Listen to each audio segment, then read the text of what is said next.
Hey everyone, tonight we're exploring the quiet satisfaction of medieval mysteries finally finding their answers after centuries of speculation. So before you settle in, take a moment to like the video and subscribe, but only if you genuinely enjoy what I create here.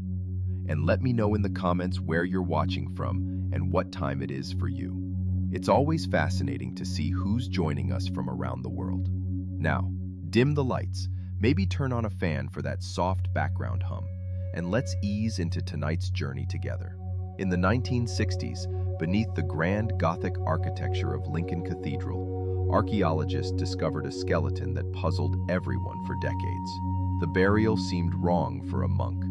No ceremonial robes, no religious artifacts, no arms crossed in the traditional pose of medieval clergy.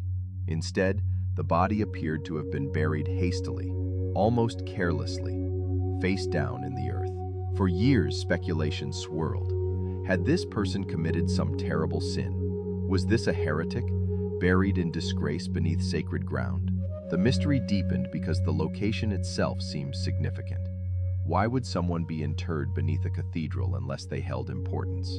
Modern science finally provided answers through isotope analysis, a technique that examines chemical signatures in bones to determine where a person lived and what they ate. The results were surprising. This wasn't a disgraced monk or a local sinner. The skeleton belonged to a Scandinavian pilgrim, someone who had traveled hundreds of miles from northern Europe on foot. The isotope evidence showed a diet rich in fish and grains typical of Scandinavia, and the wear patterns on his bones suggested years of walking.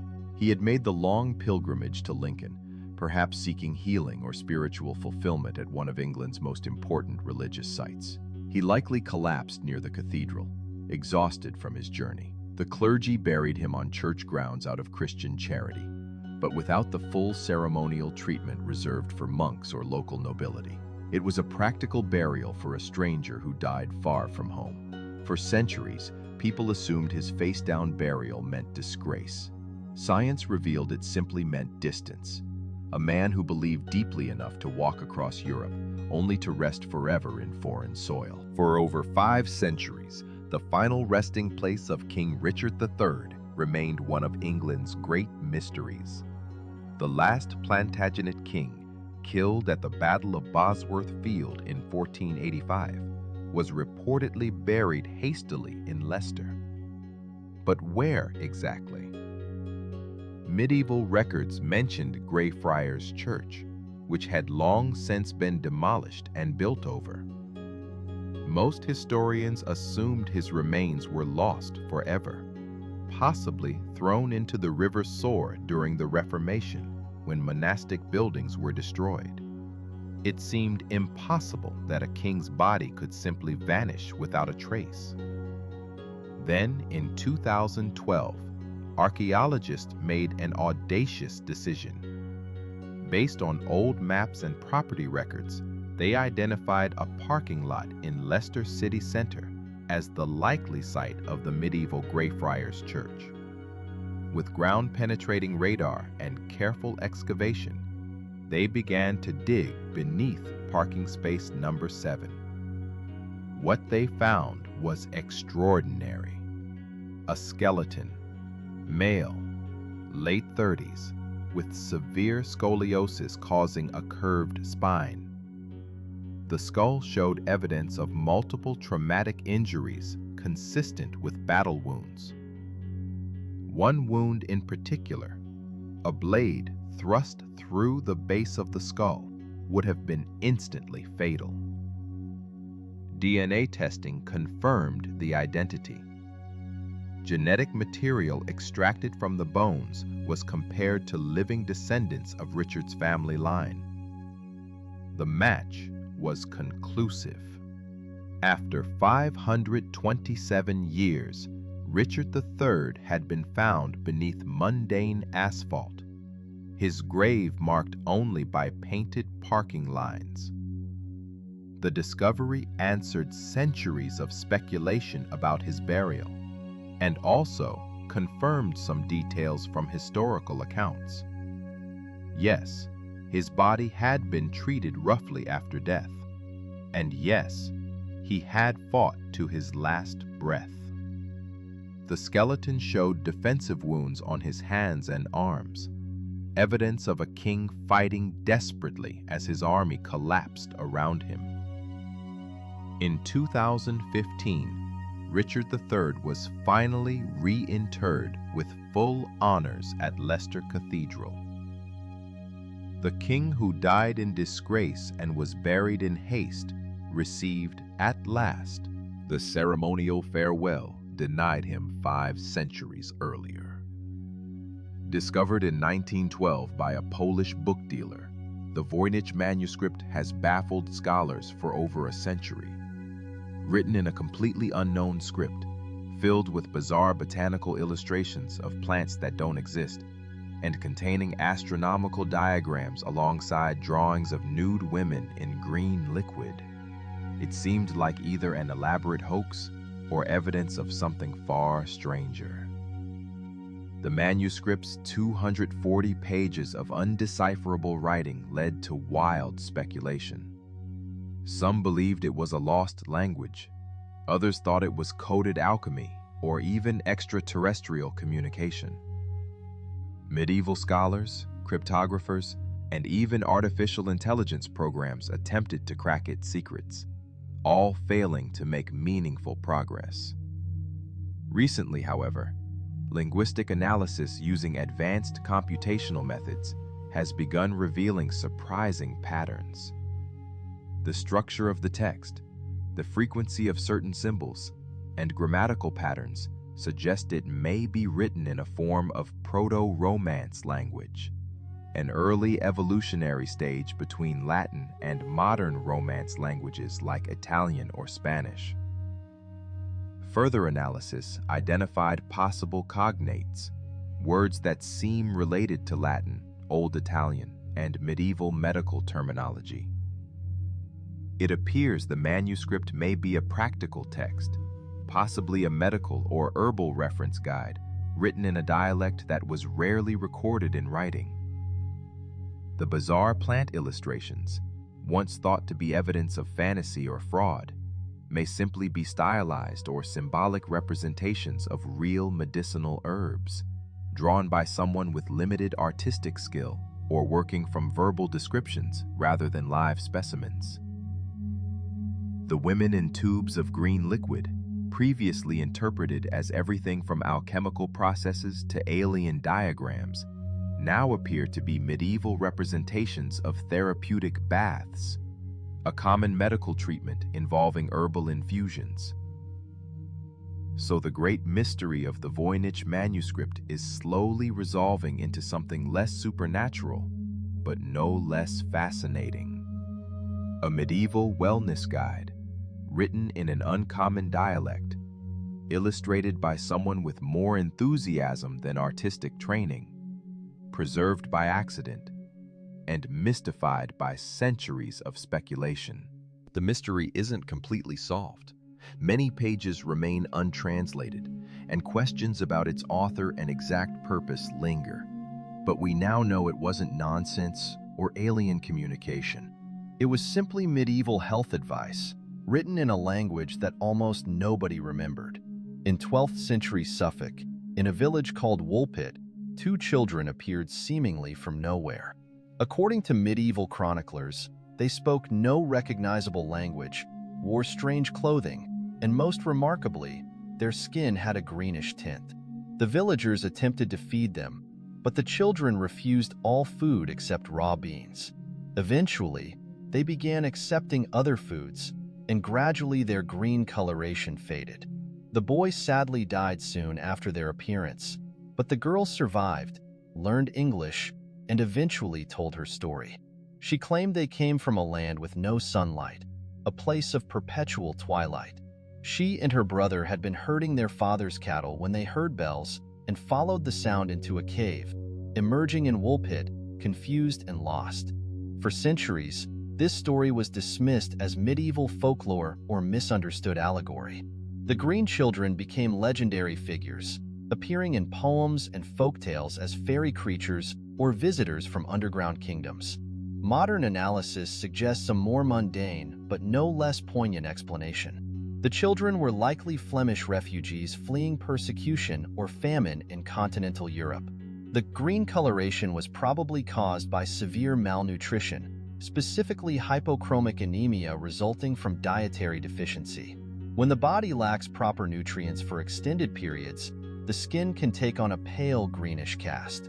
Their strange language would have been Flemish, incomprehensible to English villagers. Their land without sun may have been a child's description of their previous life. Perhaps they lived in a particularly dark forest region, or their trauma caused them to remember their past as perpetually gloomy. The cave they described following could have been a literal mine shaft or smuggler's passage used by refugees to cross into England undetected.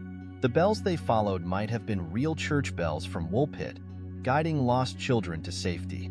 So the green children weren't supernatural beings but traumatized refugee children, starving and confused, who found themselves in a strange land where nobody understood their language. The mystery that captivated medieval England for centuries was ultimately a story of human suffering and the effects of severe malnutrition. For years, strange carvings inside medieval English churches puzzled historians. The walls bore mysterious symbols, interlocking circles, stars, daisy wheels, crude drawings of ships and swords. Victorian scholars concluded these must be protective marks against demons, evidence of widespread superstition and fear among medieval peasants. This interpretation fit Victorian assumptions about the Dark Ages, a time of ignorance when people supposedly cowered before supernatural threats. Museums displayed these carvings as witch marks and demon traps, tools of medieval magic designed to keep evil spirits from entering sacred spaces. Recent comprehensive surveys of over 28,000 pieces of medieval church graffiti have revealed a very different story. While some symbols may have had protective purposes, the vast majority were simply people leaving their mark. Medieval visitors doing what humans have always done in public spaces. Many carvings are simply names. Thomas was here 1376. Or Agnes, pray for us. Others are devotional marks, small crosses or symbols left by pilgrims giving thanks for safe journeys. Some are clearly the work of bored parishioners during long sermons. Doodles of ships, swords, animals, even crude jokes. The daisy wheels, once thought to be magical demon traps, were likely compass-drawn decorations or practice marks by apprentice masons working on the church. The interlocking circles were geometric exercises or architectural planning sketches. What we see in these carvings isn't superstitious fear, but ordinary human behavior. People leaving traces of themselves, practicing their crafts, expressing devotion, or simply passing time. The mystery dissolves when we stop projecting Victorian assumptions onto medieval behavior and simply see these marks for what they are. Graffiti, medieval social media, a way of saying, I was here, I existed, remember me. For centuries, Rungholt was whispered about in coastal German folklore. A wealthy city swallowed by the sea in a single catastrophic night in 1362. Punishment for the inhabitants' pride and godlessness. The story seemed like cautionary mythology. Medieval Atlantis invented to scare coastal communities into humility and proper religious observance. The legend claimed Rungholt's citizens refused hospitality to a beggar priest, mocking and abusing him. In response, God sent a massive storm surge that drowned the entire city, leaving no trace except stories.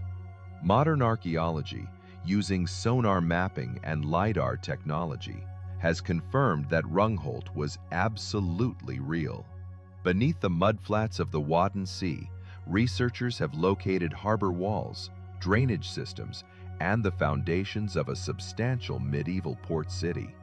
Rungholt wasn't destroyed by divine punishment, but by a combination of factors that made disaster inevitable. The region had been warming during the medieval climate optimum, causing sea levels to rise. The area's complex dike system, which held back the ocean, required constant maintenance that became increasingly expensive and difficult. When the Grota Mandrenka storm struck in January 1362, the inadequately maintained dikes failed catastrophically. The storm surge, amplified by high tides and strong winds, overwhelmed the defenses. Contemporary chronicles suggest up to 25,000 people may have died across the region, with entire villages disappearing beneath the waves. Rungholt wasn't sinful or exceptional. It was simply unlucky, built in the wrong place at the wrong time. The myth of divine punishment arose because medieval people needed explanations for catastrophes, and interpreting disasters as moral lessons was common practice. The real Rungholt reveals important truths about medieval climate change, the vulnerability of coastal communities, and the fragility of human settlements in dynamic natural environments. It's a reminder that what we dismiss as legend sometimes rests on foundations of truth. When photographs of elaborately carved underground chambers in Shropshire circulated online, the internet went into overdrive. Here was proof of secret Templar rituals, hidden medieval worship spaces, perhaps even evidence of occult practices stretching back centuries. The Cainton Caves featured narrow passages, carved pillars, and atmospheric lighting that seemed ripped from a Dan Brown novel. The space looked ancient, mysterious, and perfectly suited for clandestine medieval ceremonies. Enthusiasts declared it a genuine Knights Templar site, perhaps used after the order was officially disbanded. Archaeological and geological analysis has since revealed an uncomfortable truth for mystery enthusiasts. The caves are almost certainly Victorian in origin, possibly carved as late as the 19th century. The sandstone shows tool marks consistent with modern metal implements, not medieval hand tools. The design of the chambers, while atmospheric, reflects Victorian Romantic notions about medieval architecture, rather than genuine medieval construction techniques. The symmetry and decorative flourishes are exactly what 19th century gentlemen's clubs or fraternal organizations would create when building their own ancient ritual spaces. This doesn't mean nothing interesting happened there. Victorian and early 20th century occult and spiritualist groups definitely used the caves for ceremonies.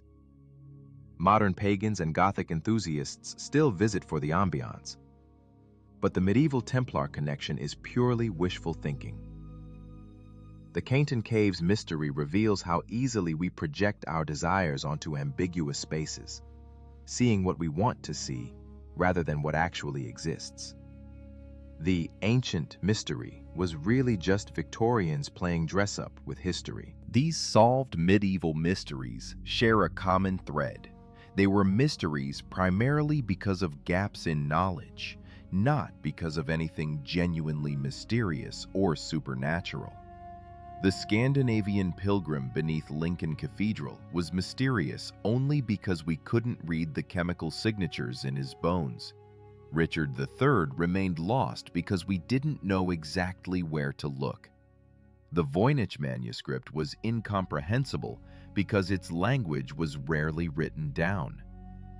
What these solutions teach us is that the medieval world, while different from ours, wasn't fundamentally more mysterious. Medieval people lived, traveled, wrote medical guides, suffered from malnutrition, and sometimes got buried in places that later became parking lots just as we do today, just as people always have. The satisfaction of solving these mysteries comes not from discovering supernatural explanations, but from recognizing the humanity behind them. Every solved mystery brings medieval people closer, makes them more real, more recognizable as people who shared our hopes, fears, and the simple desire to be remembered. As science advances and new techniques emerge, more medieval mysteries will undoubtedly find their explanations. And with each solution, we'll understand a little better that the past isn't foreign territory. It's just home, viewed through the fog of forgotten details, waiting patiently for someone to remember.